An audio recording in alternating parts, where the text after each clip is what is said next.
Have you ever looked at a made-in label and just kind of thought, really? Is it that simple? In a world where one single product has parts from like a dozen different countries, that little tag is hiding a massive, super complex story. So today, we're going to crack the code on how this all actually works. Okay, just think about the phone in your pocket, right? The screen might be from South Korea, the processor from Japan, the battery from China, but it all gets clicked together in Vietnam. So, who gets to say made in Vietnam? Well, this isn't just a random guess. There's a really powerful global system that makes the final call. You know, to solve puzzles like our smartphone, the world can't just make it up as they go. There is an official rulebook, a whole system designed to bring some order to the, let's be honest, beautiful chaos of global manufacturing.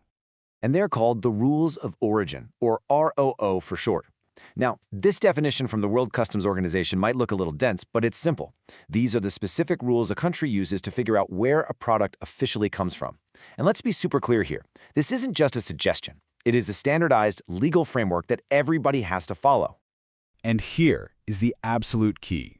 Country of origin isn't just a sticker. You've got to think of it more like a product's official economic nationality.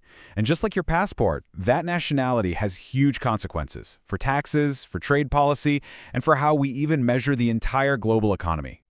All right, now things get a little more interesting, because not all rules of origin are the same. They aren't all used for the same reason. There are actually two main paths a product's origin can take, and it all depends on the goal. So on one side, you've got preferential rules. Think of these as the VIP pass for global trade. They come into play when countries have a free trade agreement, letting goods get special treatment, like lower or even zero taxes. Then you have the other path, non-preferential rules. These are the standard, everyday rules for pretty much everything else. Collecting trade stats, managing quotas, or even slapping on anti-dumping duties when one country is, flooding another with super cheap goods. So how does a product actually earn its made-in label? What's the test it has to pass? Well, it really just boils down to a couple of core principles that customs officials all over the world use.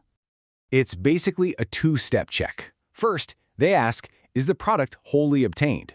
If the answer is no, they move on to the second and much more common question, has it gone through a substantial transformation? Wholly obtained is the easy one. It's pretty straightforward. Just imagine olive oil that's produced in Spain using olives that were grown only in Spain.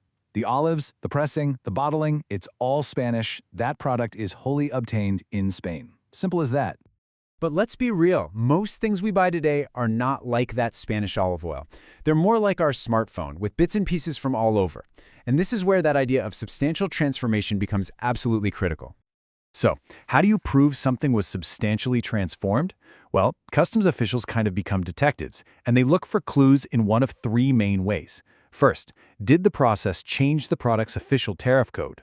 Second, was enough value, say 50% of its final price, added in that country? Or third, did a very specific, officially recognized manufacturing step happen there? Here's a perfect example to make it real. If you take a roll of fabric from China, it's just Chinese fabric.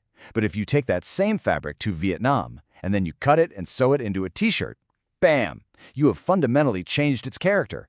It's been substantially transformed into a totally new product. Its origin is now, officially, Vietnam. But hang on a second, because not every little thing you do to a product counts. The rules are very, very specific about what's considered too minor to matter. Just putting something in a new box, or simple stuff like drying fruit to keep it from spoiling, those are called minimal operations, and they are nowhere near enough to change a product's official origin. Okay, so we've got the rules themselves, the rules of origin. But how do you actually prove to a customs agent that your product followed those rules? You can't just walk up and say, trust me, it's fine.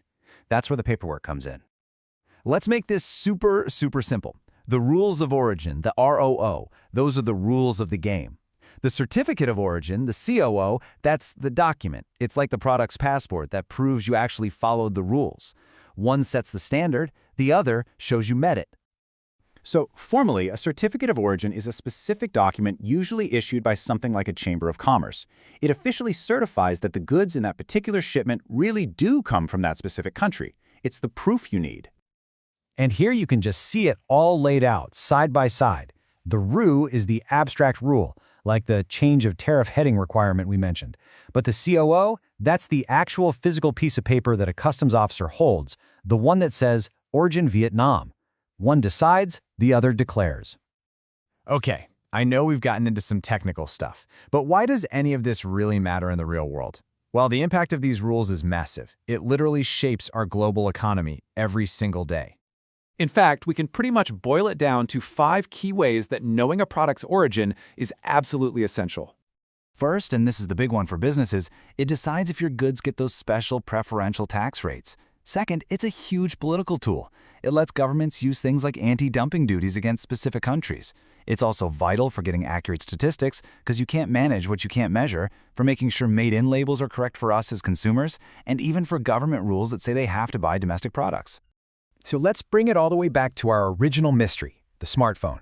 With parts from all over Asia but put together in Vietnam? Well, because that final, crucial assembly, that substantial transformation happened in Vietnam, its legal country of origin is Vietnam. Mystery solved. So, the next time you pick up a product and you see that little made-in tag, you'll know. It's not just a place on a map, it is the final chapter of a really complex global journey, all decided by a fascinating set of rules. So what story is it going to tell you?